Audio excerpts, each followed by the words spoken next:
What is shaken? Are there angels watching this right now? Yeah, of course. Are they cracking up?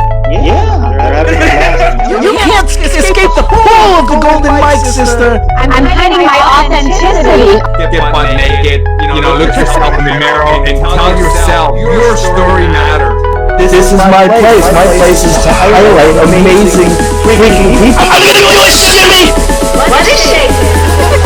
What is shaking? Dude, that's my line! I want you to smash it, Bishop! Battling you today. I run this show! You understand me?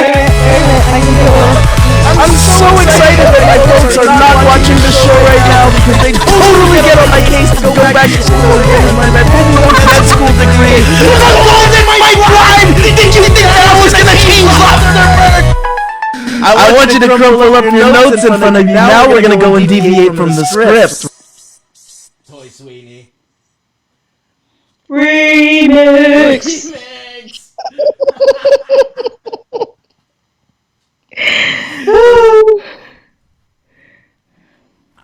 Toi Sweeney. Oh, what is shaking? Golden Mike live with your boy Mark Cordone. It's 2020 and I got a button-down shirt. You know I have a button-down shirt because Toi Sweeney, the founder of the well-dressed brand, is here in her faux leather to talk about what power it means for us to communicate with the things that we dress and the things that we wear.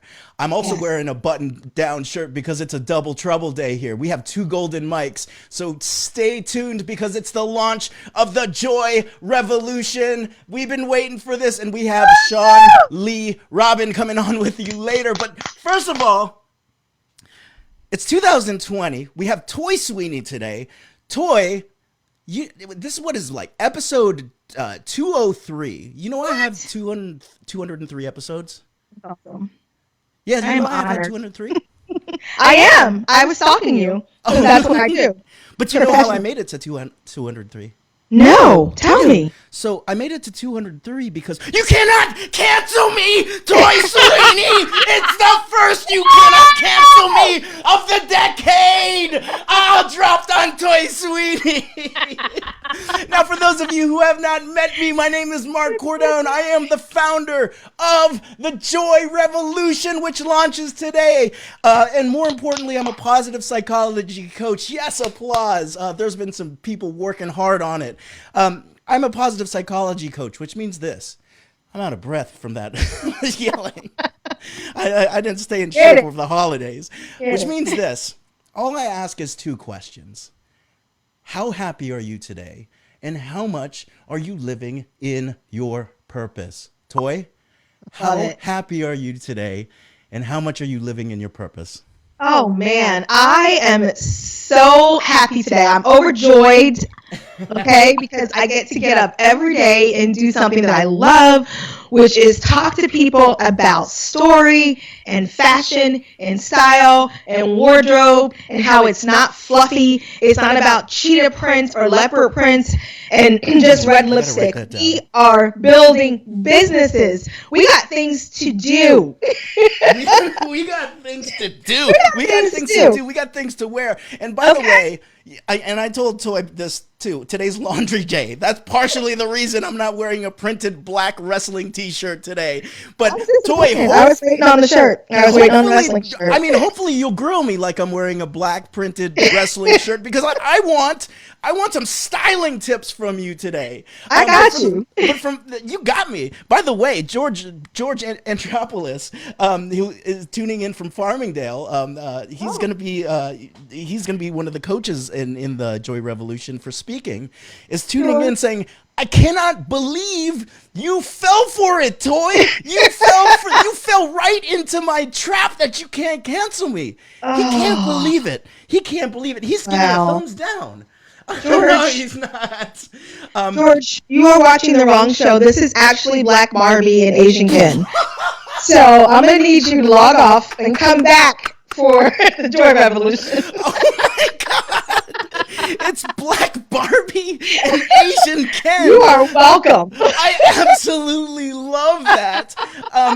It's been a while, and maybe never, that anyone's ever called me Asian Ken. Now, anyone who's watching out there who also feels that you're living your full purpose and you are happy today, give us some hearts. Do not be afraid to live above the status quo and what people say you should be doing. If you're above that, hit that heart.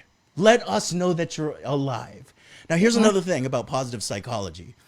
A lot of people think that positive psychology is about Toi Sweeney putting on her faux leather, jumping on a pony, flying across the universe, throwing Skittles out to everybody. Hold your laughs, Toi Sweeney.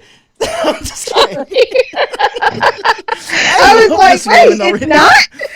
That sounds like complete joy to me. It's not. It's about the ups and the downs and the all-arounds of life and how you fully can handle that through joy capacity. It's about that. It's not about the shits and giggles all the time. Now, there's somebody named Tal Ben-Shahar who says this. If you're happy 24/7, you're one of two things. You're either a psychopath or you're dead. Wow. So for the rest of us whose heart beats like everyone else, we're going through those ups and downs and all arounds. If you're not fully feeling in joy today, that's okay. Give us a thumbs up. Let this conversation wash over you, and that's cool. Final thing about positive psychology, and it's this. If you are a person who hopes, and I'm not talking about hope from the standpoint of, please, Toi Sweeney, rescue me from my dreary life. No, that's wishing and waiting. But if you're the type of person who is hopeful, you know what your future looks like, and you take steps towards it, that's as powerful as IQ and EQ. And if you are hopeful, I want you to do something. If you've seen this before, Toi, you know what we're going to do. It's called the wow face, and I need y'all to hit it because Toi is going to show us what that wow face looks like. Oh, boy. Yeah.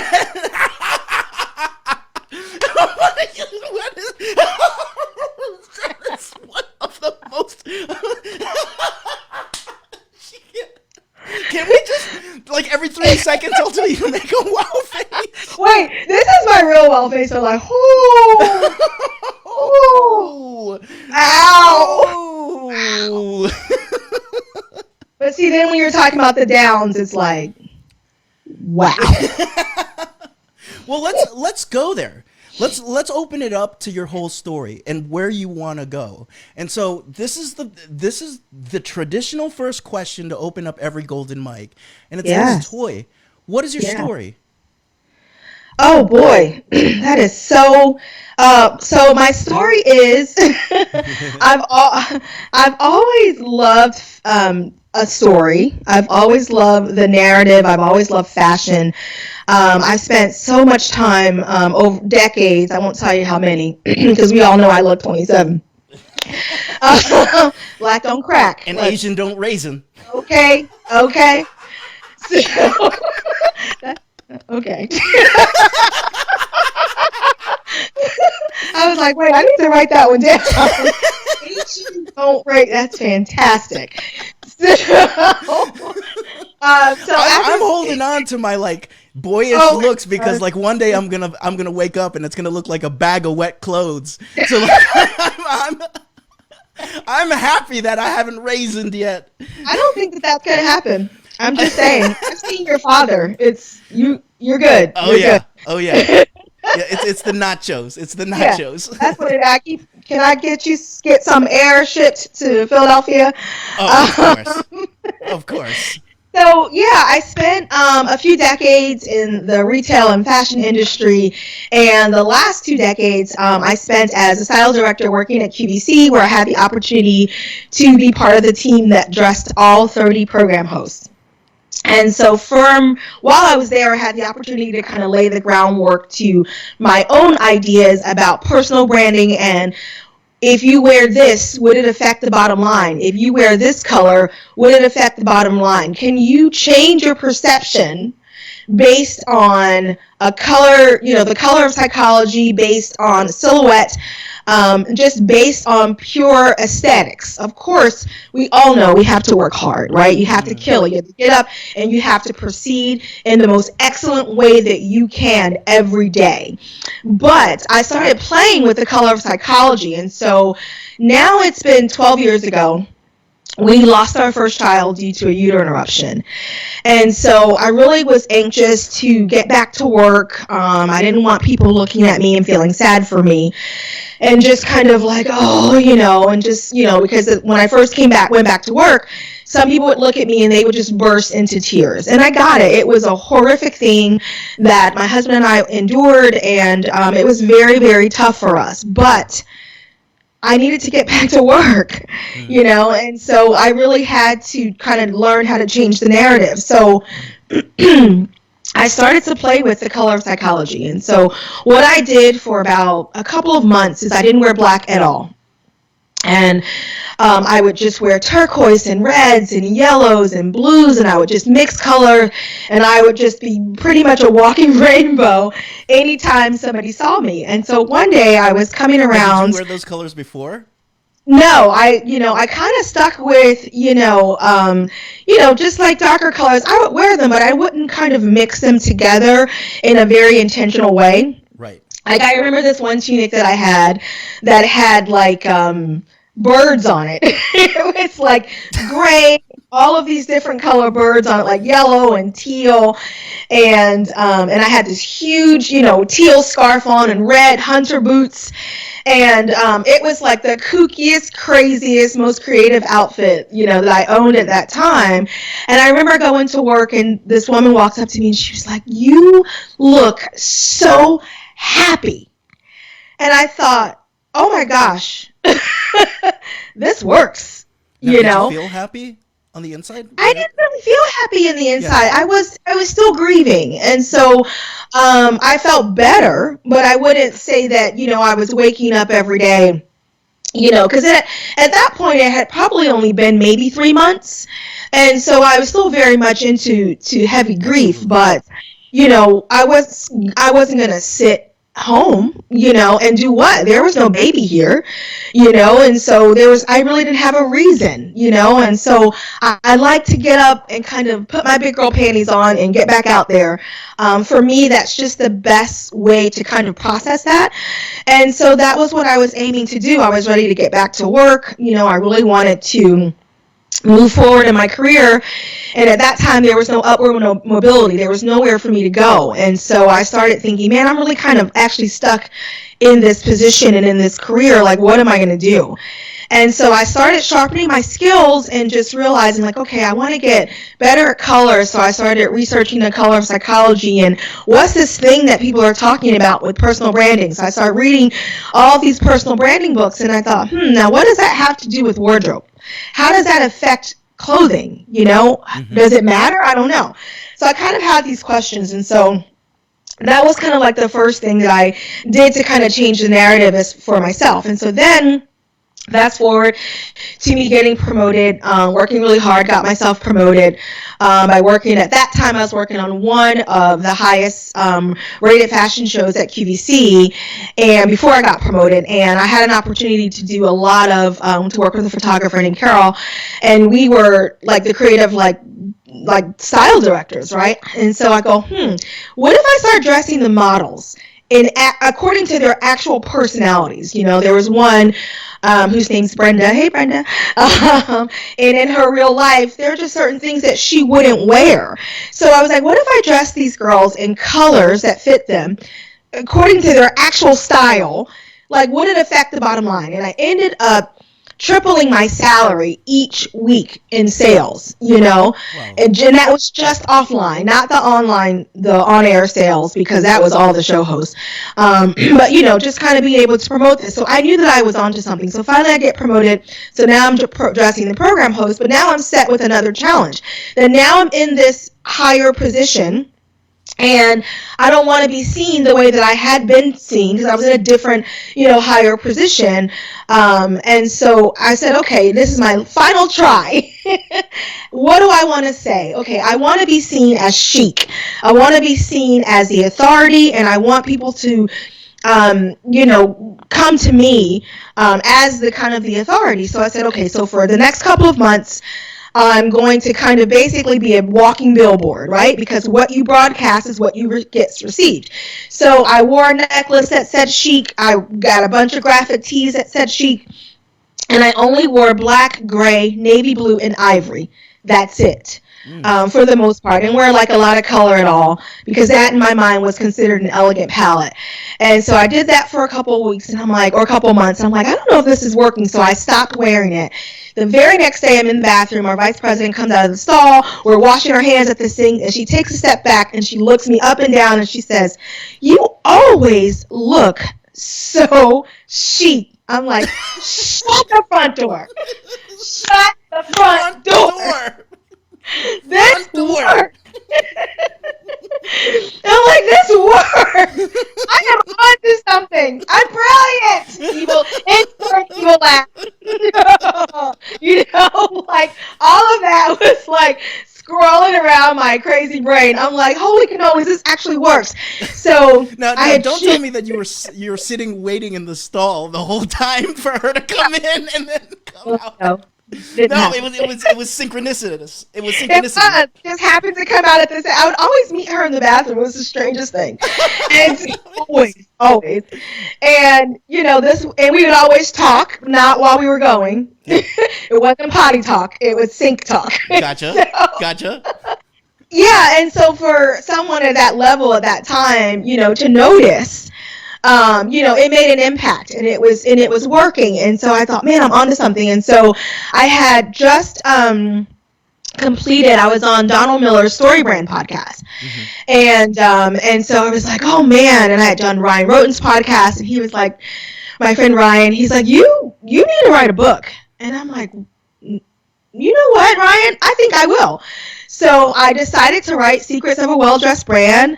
I put it on iTunes. It's an interactive ebook. It has videos. I interviewed some of my friends that are celebrity fashion stylists and CEOs from all over the place. And this book was born. And then from that, I was like, man, I think I'm going to take a huge leap of faith and leave my job that I've been at for 16 years and see if I can create the Well-Dressed Brand. And so here I am, 4 years in, as a founder of the Well-Dressed Brand, and I only work with founders and television personalities, and I just really teach them how to dress their message. Amazing. So we don't have to wait till the end. It's www.toysweeney.com where you can get Secrets of a Well-Dressed Brand. Oh, and I'll plug it 3 times so we can get to it. But also at the same time, what I'm hearing from you is wardrobe, what you wear can be used as a business strategy. That's exactly right. Talk more about that. So it's really more of a secret weapon, is that people, I think that so many times we don't understand, right? And I think it kind of fits into the Joy Revolution as well, is that you get to control the narrative. You really get to control the narrative. And so when you think about the part that wardrobe plays in movies, right? The entire purpose of the wardrobe department is to make the characters appear more genuine, more authentic, and so that you believe what they're saying, right? And so if we're watching a movie that's set in the 70s and he's wearing a jacket or something from the 30s or even from today, it's not going to make sense. And so I think that so often that happens to us where we're saying, I'm this, I'm that, I'm that, but you don't look the part. And so even though we are in a world where it's about diversity and it's more inclusive, we're still human and people are still snap judging you right away. And in that time, they're deciding if they can trust you. There was a study that just came out from Princeton University that has your image linked to your competency. Can we just think about that for a moment? You're stepping out of the car and someone's like, he's incompetent. She's incompetent. Based on like your stupid khakis and your shirt. Like, come on. But this is real. Well, I think it's just as much about as realistic or unrealistic as when people make snap judgments based on race or gender. Absolutely. But you know, I think that it would be it makes a lot of sense that people would do that. And you know, as you're talking about that toy, I'm thinking about. Even this year in my own life, I was like, "Oh my God, I'll tell people my age. I just turned 42. You know, I look much younger. I want to cater to a 30-something-year-old crowd. Yeah. But also at the same time, I'm like, ooh, the Joy Revolution is doing a facelift. You know, we're moving away from a little bit of the punk rock stuff. We're still snarky.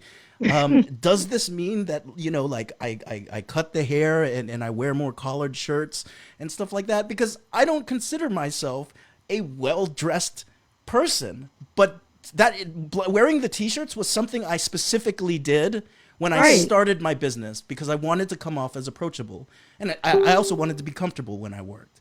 Right. So I would love an analysis from you in terms of that. Like, you know, like, is what I guess like folks like me who are a little bit, you know, loose with what they wear, very casual about what they wear. Can we be casual but still professional and stylish?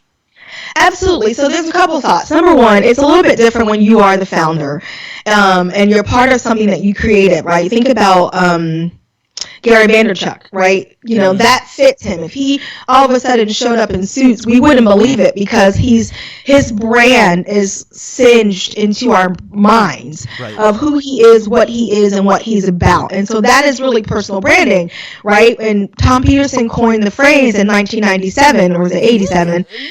Right. Coming correct with the you know stuff.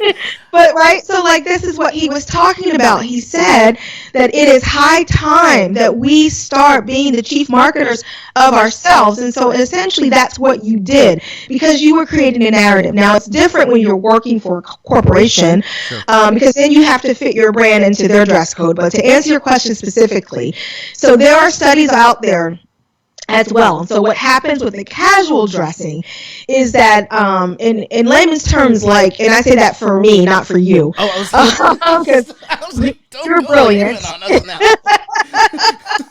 that I can explain it in my vocabulary level. You know, it's so the dressing more casual kind of hits the more concrete processing part of your mind, right? So it's like more of like what you need to accomplish today. So this is why business casual days and, you know, why when you're working on a project or you're writing your book and you're home and you're in your jammies as a solopreneur, you're still super productive because you are more comfortable. And so like as an entrepreneur, like you got to get stuff done. Boom. You know, but if you're going to Netflix and you are pitching your documentary, speaking that into existence on the Joy Revolution, then that might be when you want to wear. Down low. That's is that okay? Down low, yeah. It's all good. You know, and so that's getting a message from legal right now, being like, oh, goodbye. Sorry, my bad. And so, you know, like that's when you kind of want to dress up a little bit more because that's what really affects your abstract processing because that really is about the bigger picture. And so that's when we, you know, put on our Sunday's best to pitch and go, it's kind of like you want to look leveled up when you're talking about the big picture, but when you're trying to get things done, then you need to be comfortable, you need to be casual. You don't want to be thinking about how your feet hurt or your pants are too tight and not feel like yourself, right? And so how many times within that situation do you hear Gary talking about get things done, you know, you got to get things done. And so that's kind of, I hope I answered the question, but that's kind of like, it totally does answer the question. And let's see what's going on here. We got Ruben. It's good to see you. Happy New Year, brother. George is like, did you just say you look much younger? Hell yeah, I look much younger than 42. I better. I hope. I mean, I got some grays coming in, so like, you know, we got to keep it red for a while. But also at the same time, I know that you have this quote, which I think is awesome. Dress the way you want to be addressed. yes. Talk about that. I absolutely love that quote.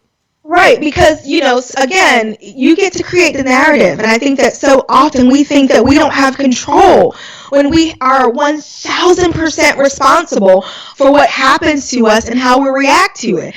And so you get to decide. And so you know, for years it's been like dress to be successful, but some days it's not about that. Some days, as I was even sharing in my story, you just might need to pick yourself up. Some days you do want to, you know, look like, you know, the biggest thing since sliced bread. Whatever it is, right? You have to decide. You have to decide in your mind what that looks like, how you want people to address you, and then dress accordingly. I was just... oh gosh, what happened? You make this so easy because my follow-up question is to give some specific examples, and I know that you're doing it. It's the easiest damn interview. Can I just sit on the couch and listen? Why don't you go make some nachos and then I'm gonna make some nachos for you, definitely. Oh, definitely. okay. I gotta stop talking about them. I have an issue. No, I get the image out of my head. If you ever have my nachos, it's over. It's over. I'm on the next flight to the ATL. I'm just saying. But there were. What are some? Go ahead, what are some things when it comes to, without revealing the client, right? But like some of the things where someone will come in, and they want to be addressed a certain way, and what the statement that they're making from a fashion standpoint or a color standpoint is not in congruence with that. Like, what are some examples that you've seen? Oh boy, there's been so many. Besides me. Oh, stop it. No, but I think that you look exactly, I think that you do fit your brand. I think that I'll give you a little bit of a different example, and then I'll give you that example. Okay. So we were together, you and I, over the summer. Right. And so we're in this workshop, we're doing, you know, we're growing our brains, we're doing this thing. And so one of the other coaches said to me, you walk and you look your brand. And I thought, wow, you know, and so again, what I'm putting out is being received and it is being perceived, right, as the right thing. And so if you in your mind have this image of yourself and people are treating you in a different way, then you might want to check the way you look, right? How many times have you been dressed casually and you've run into you know, oh, this is a really good story. It's not about one of my clients, but I just was thinking about this. I'm like, oh, that's a good story. So the gospel singer Yolanda Adams was telling this story when she was on the radio about a while ago. And so she had some friends with old money. And so she had one of her friends call the Hermes store. And so like a Birkin bag can be anywhere from like $15,000 to $45,000. Okay. And so she called ahead and she wanted a specific color. They said that they had it. They were going to hold, her friend called and she said, I want you to hold it for my friend. She's going to come in and pick it up. So this woman has accolades out the wahoo. She has won so many Grammys, you know, written a book. She's done all these exceptional things that she shows up and she's basically in like sweats. Yep. African-American woman. She walks into the Hermes boutique and she's asking for this bag and they're telling her that she didn't have it, that they didn't have it. Okay. And so it was, again, now if she would have shown up in all of her glam, and I'm not suggesting that she should have done that, you know, but it would have been perceived differently. And this was not on her. She's perfect. It was on them, right? But perception can often be that person's reality, and then they end up making it your reality. And so because she was dressed a certain way, mixed with, her brown skin, they told her over and over again that they didn't have it. They're like, we don't even know. And she's like, I had no makeup on. I had on a baseball cap, and they were just kind of like saying incognito. She was going incognito, yeah. And if you are at that level, you can do that. Yeah. But when I heard the story, and I was like, oh man, that was so wrong. And they lost a customer for life, which is terrible because she can totally afford it. But I often wonder if she would have gone in and, I've seen her in the most exceptional designer, suits. I know that they would have been falling all over themselves, and so that's a much larger method. Or a much larger story or example, but it happens to all of us. And so what I'm suggesting is that you take the power back, and you're saying, like, I'm going to go out here, and if I'm telling the world that I am a X, Y, and Z, then I'm going to look like that. And it's also kind of cool when you are one thing and you look like something else. So again, but that's still a strategy. Yes. That's still a strategy. I agree. Like Gary Vaynerchuk. Yeah, when I'm thinking about a story when I was hired at the college that I was working at. I was actually hired as the associate director of multicultural programs, and I was driving in from Jacksonville to sign the contract with HR and or to meet with HR for the finalization stuff. And I was still wearing what I was wearing in the studio, which was one of those Scully caps. And I had like a long beard, very band-like. And then I had a very ironic gas station jacket on, right? Yeah. I stroll in and I'm like, hey, I just got the new job, and I'm here to sign my paperwork, and they were looking through not the administration area. They were looking at the janitorial. Oh, wow. Right. And so once I got the job, I came back with my tie and my hair all clipped up and stuff like that. And I was like, so as the new associate director of multicultural programs, I do believe that it's time for HR to get a nice update on their diversity training and policies. So wow, the contrast between the two was stark. It was stark. Yeah. But I've never thought about controlling your narrative using the clothes that you wear. And now that I do think about it, as a positive psychologist, there's a way that I could present myself, and there is a way that I like presenting myself, but also through the clothes and the hair, I want it to come off as a little bit more edgy. Yeah. Versus being like that cookie cutter happiness all the time type of positive psychology. Yes. And if there's a way that I can say it without dropping F-bombs all the time, right? So I think that's an amazing thing to think about. And for anyone who is trying to think about what their narrative is, that's a great way to start. What is your narrative? And then how do you want to use fashion to control it? Absolutely. I'm sorry I cut you off, but no, that was perfect. And I think that that's one of the things that again that we don't think about. So you think about what you want to say, and then you dress accordingly. I consider myself, I am a fashion stylist, yes. I am an image consultant, yes. But I love story more than anything. And so I say, if you just want an outfit or you just want a whatever wardrobe, then don't call me because I'm not your girl. But if you want to level up. If you want to walk into a room and you want to shut it down, then that's what you call me, because that is what I do. We put the haters on notice. That one line right there might go on the next sequence of when the 300s, when I make my new my new intro. That's what I'm gonna put in the new intro. Put the haters on notice.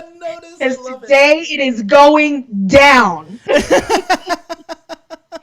I mean, that really is what it is. And so I really started thinking about this as I was watching things like American Idol and The Voice. And have you ever noticed that as they get further up Yes. in the competition, then their wardrobe gets better, right? I have noticed that. Yes. You know, and so because they're controlling the narrative, they're telling you they're getting close, they're getting close, they're getting close, and by the end, whether they have won, you know, the golden ticket or not, they look like stars. So they're setting them up for success through their image. The talent is already there, but do you look like who you say you are?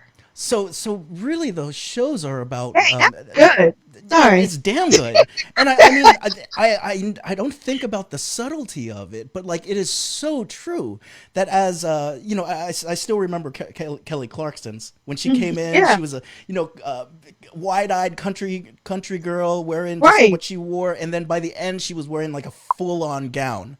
Like a total diva. It was amazing. George is adding to the broadcast right now. Let's see if he agrees. Oh, it's story time with George. Funny story. I once got a job in a pharma company right before I started consulting. And after I got the job, I stopped in one day to pick up my paperwork.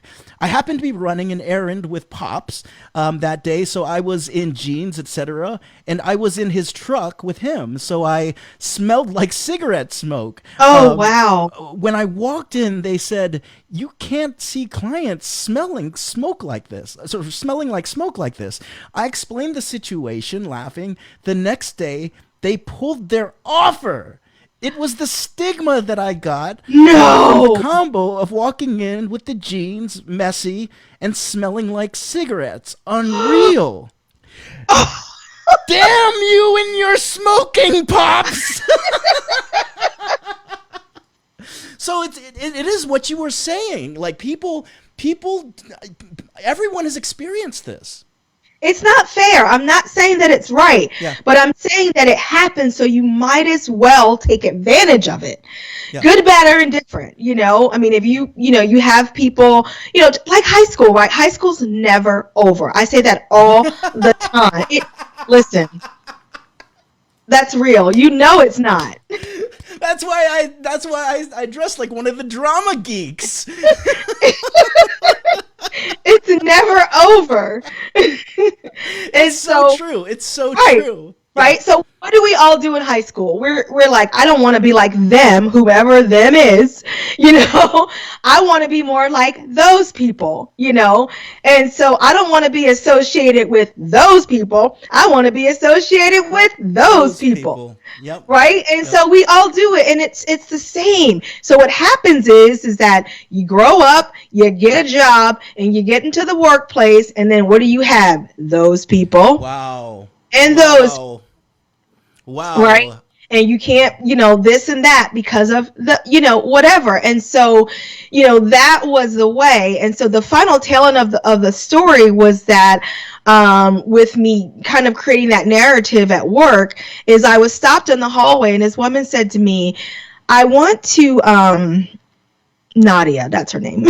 She says, I want to tell you something. That I was in a meeting today, and she said to me, and they would not leave that meeting.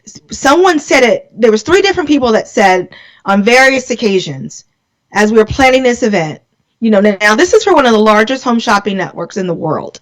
Did you run that by Toi? Did you run that by Toi?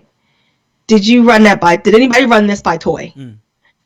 And that was the day that I was like, oh my gosh, like I did it. Mm-hmm. I did it. And so I showed up with my excellent self and I looked the way I wanted to be treated, Yeah. And we're going into social psychology all of a sudden, Professor Toi. But one of the things too is that I can totally see people who might have some limiting beliefs on the inside and know where their narrative wants to go, hiding behind the clothes. Yes. And yeah, you're feeling it?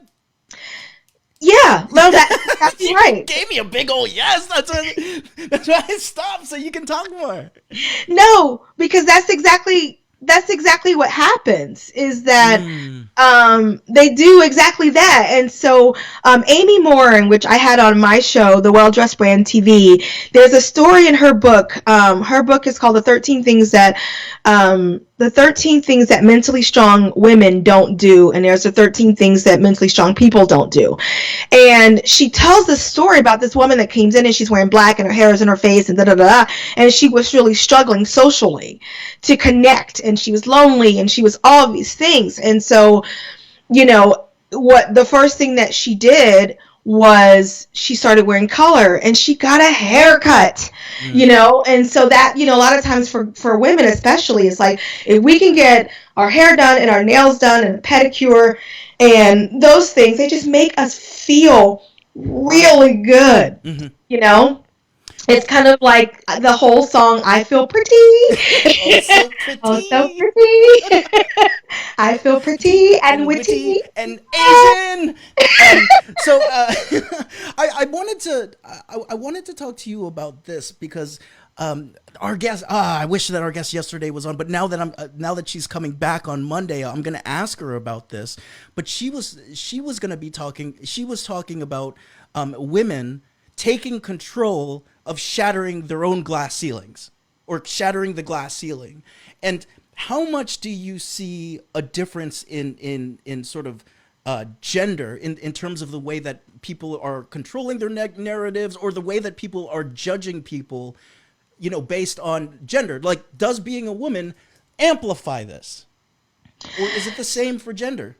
No, it's not the same, because first of all, depending on your age, right? There's this group of women who feel like they still can't wear dresses to work, especially, in that boomer era. They're like, well, I have to wear pants. I have to wear pants because they are the ones who fought for us to be able to wear whatever we wanted. Especially if they're working in a male dominant industry, even, regardless of your age. Women who work in a male dominant industry struggle the most to control their narrative. And so, and I get so many questions like, well, I work, I can't do this, I can't do that. I'm like, you can do whatever you want to do. You tell them how to treat you, regardless of what you're wearing. So what do you want to say? And then you dress accordingly. Now, if you want to show up in a red leather dress, you go in there and get it. But what you can't do, right, is like, you have to be exceptional. You have to be brilliant. If you're going to walk in there like you're calling the shots, then you better be calling the shots. Yeah. And so I think that it really comes down to that. So then there's that. And so then the other part of it is that, so when I give women, especially my style test, or I ask them, what do you want to say? 90% of them, actually 99% of them, because I've only ever had one, they gave a different answer. They always say that they want to be approachable.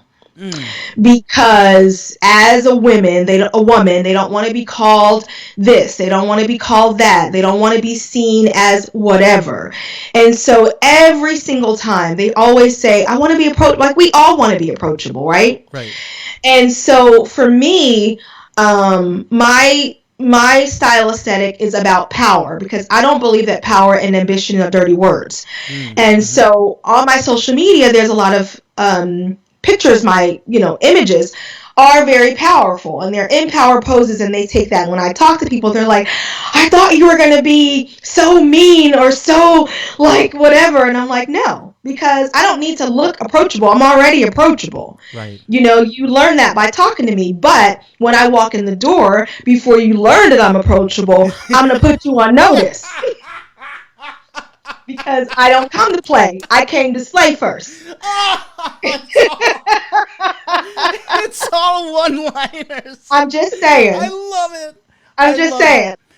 Well, so I think that as women, that's what, in conclusion, I think that, I think it's really, again, about what you want to say and what you're trying to accomplish.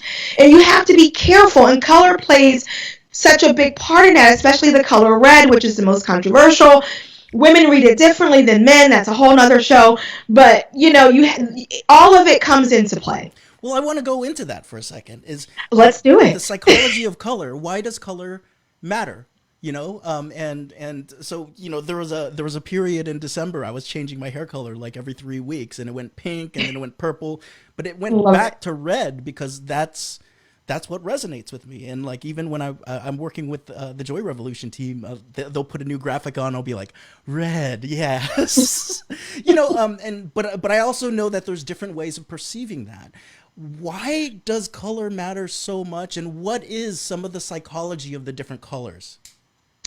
So the best way that I like to describe why color matters is when we look, I always use Apple as the biggest example, because in a sea of black headphones, black earbuds, they came out with white, which is a luxury color.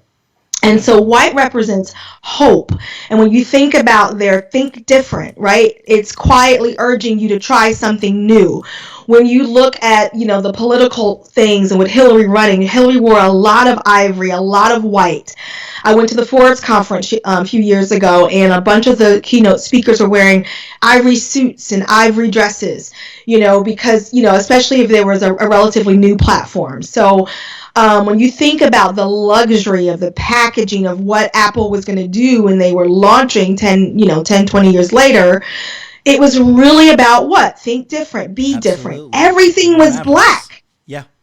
Everybody had black headphones, And so when you think about things like that, when you think about UPS, right? Brown is about it's like a grounded color. It's like, you can trust me. You can, I have it even on my board here. I'm going to take it off. Sorry to show you guys the back of my head. I've just been looking at that real ear monitor that you got right there, and I'm like, oh yeah, I don't play around. That's Come so on. Legit right there. That's so legit. I came from live TV. I know. It's I got friends. I got friends. They tell you what to order. So, this is one of the graphics it's in my book, but it's also I'm a contributor to the Where Women Create magazine, Where Women Work. Mm-hmm. And this is one of the things. So when you look at the color brown is about strength and confidence and honesty, but it really for UPS is about reliability, right? We want to know that we're going to get our packages on time, right? And so black is about authority and power and determination and confidence. And that's why that's one of my brand colors. Because it's about again, being that authority, being that expert. Blue is about trust and perseverance and caring, integrity, right? So if you are giving a keynote or you're speaking to a children's hospital and you're trying to raise money, you may not want to wear red. You may come across as too aggressive. Mm-hmm. If you're doing something that has to do with sustainability and saving the earth, you want green is a beautiful color because it's about growth, compassion and kindness and loyalty. And then orange is about adventure and creativity. It's showing the world that you are forward thinking. That kind of indigo purpley blue is about selflessness and structure and sincerity. Purple is a color that is about compassion, spirituality. It's also the color of royalty. Like when you look at even period pieces, there's always, the queens are all, I love when they stick to it and put them in like lavender or purple, but I pay close attention to when they don't. And when they don't use purple, when you go back and look at that queen's history, it's always because of something that she firmly believed in or not. But red is the most controversial of colors. Oh my gosh. Because we don't look at it the same, but it's about ambition and determination, assertiveness, confidence, and also power. So when you look at my brand colors with the red and the black and the white, it tells you exactly what I want to say. I absolutely love that. Paula Roundbuehler's tuning in right now, saying, "Love that magazine, Where Women Work." So, thank you. Go pick it up. You can read my article. And we've got a lot of shout outs right now: Christine, Vicky, Richard, Ron, Paula, Cam. We see you, Helen, Walter, David, Ruben. Aisha, Azriela, Ruben tuned in twice. So we see you and thank you for tuning in. I absolutely love this idea of colors. I wanted to throw that in with, now we're talking about color in business, but I've heard people talk about just colors in the psychology of colors in general, right? And I remember someone was wearing, I was wearing black, and I was sitting down with someone, and they were like, "You must be, you must not truly believe in positive psychology. You must believe in the more evil sides of the world." And I'm like, I don't know, and there's like morality around colors or ethic, or not. I don't know what to call it, but like there's certain. It's almost like giving personality types to colors, and is that something that you've, I know that that's very connected with business, but like outside of the business world, do those colors also translate? Absolutely. Okay. Absolutely. I mean, when you think about it, when you think about any of it, like I always like to use my friend Leah. Her name is Leah Valencia-Key. She is a jewelry designer, and she's a global makeup artist, and her company is called Valencia-Key. Her brand main color is yellow. And so she has gotten stopped. She recently was stopped in the airport in Japan because when I tell you that she is, her whole brand is about joy and creativity. And so she needs to look like walking joy and creativity, right? And so yellow is about originality, intellect, happiness, and fun. So when she shows up in head to toe yellow, with the most beautiful crown of curls, and she's really tall, and she's got the yellow suitcase and the yellow top and the yellow pants and the yellow shoes and all of her jewelry designs on. It puts people on notice. So much to the fact that she was stopped in an airport by a television station, I believe that it was in Japan, and they needed to interview her, and they were like, "We need to talk to you about all this yellow." So her scarves, basically a human interest story, like amazing. And I love it because it's brilliant, because most people would never ever do that, but the rooms that she's been allowed to walk into and be invited to, and when you meet her, you never forget her. Because it's such a brand story. It's such, it's who she is, it's what she is, and she is living her brand through and through and through. That's really a nice take on authenticity, a nice take on integrity, a nice take on congruence, and I love what George ended with here. He was like, "Damn you for smoking pops," but also he threw out there with his own brand is, without doing that, he wouldn't have been able to launch his own company, Launchpad 516. He wouldn't have got his TEDx, no speaking gigs, no Launchcast, none of it would have happened. And no Joy Revolution, So really controlling the brand, understanding color, is huge. Now, Toi, I wanted to plug again the website, because there's so much on the website. I had so much fun looking at the pictures, looking at the quotes, and also at the same time on the website there is the book Secrets of a Well-Dressed Brand. ToiSweeney.com is where you can find it. But also at the same time, I saw the Well-Dressed Brand TV. Talk about Well-Dressed Brand TV for a second. What's going on with that? Oh gosh, I have so much fun. I mean, it's the same, right? You have so much fun when you get to do this. And I love the fact. I think that branding is, especially personal branding, is all encompassing, and I think it takes a holistic perspective. I like to say it's your personality, it's your mission, it's your core values, it's all of those things, your image mixed into one. Like that's who you are. And I think that we don't talk enough about like you were saying in the beginning, that sometimes when you're down, the only way to pick yourself up is from the inside out, and so I try to do it both ways on my show. So we talk about mental strength, we talk about digital marketing, we talk about regular marketing, we talk about anything that's going to help you to move yourself forward. And so that's what the Well Dressed brand is about. So you just get more nuggets than an outfit of a day, or like, oh, wear this, it's cute. Like, nobody cares, like, you care a little bit, but I really want to help to push you forward in a different way. So I talk to leaders from all over the place. We've had Jay Baer on there, Christy Wright. We just talked about the newest leadership book that's out. It's so much fun. I love it. Amazing. And hopefully one day you're going to have Mark Cordone in his wrestling t-shirts and red hair. As soon as you are available, you are on. I cannot wait. I'm there, sister. And you've got a plate of nachos coming from me. And yes, please. There's all those nuggets that you're talking about. This is what on TV they call the transition and the segue. Speaking of nuggets, yes. We have one more nugget that we want from you, and it's from the Joy Revolution. I want to thank you for coming on. Guys, remember, toysweeney.com, Secrets of a Well-Dressed Brand is the book.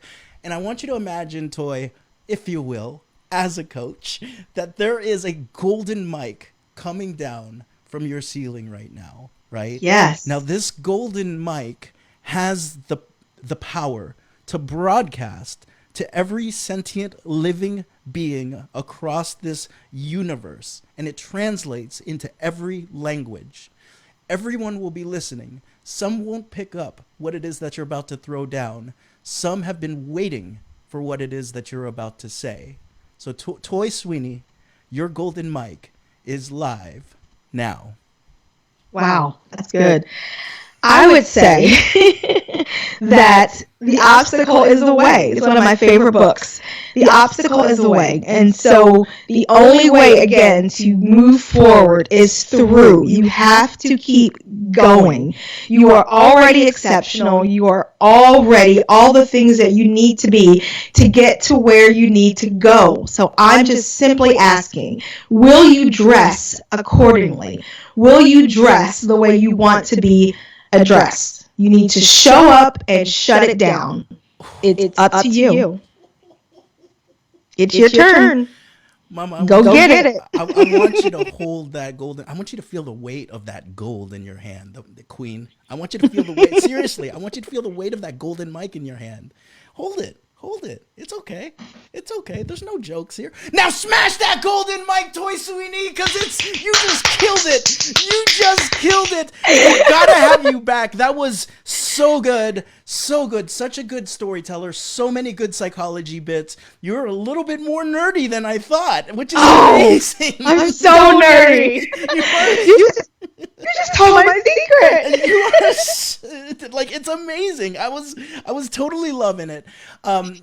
Let's have you back, y'all. Let's take a break. Let's have some lunch. Let's have some nuggets. And let's come back in an hour and a half when we're talking to Sean Lee Robin about unlocking your creativity when it comes to leading your Joy Revolution. Because now you know how to dress. Let's get some creativity on how to lead it. On behalf of Toi Sweeney, my name is Mark Cordone. This has been episode 204 of the Golden Mic Live, and we've got one last question for you, Toi and I. If you're feeling good and you're living in your full purpose, what is your responsibility to change history for the better? We'll see you in an hour and a half. Take care. Toi, you crushed it. You crushed it. Don't curse yet. I haven't been able to log off. Oh, you're too much. I can't.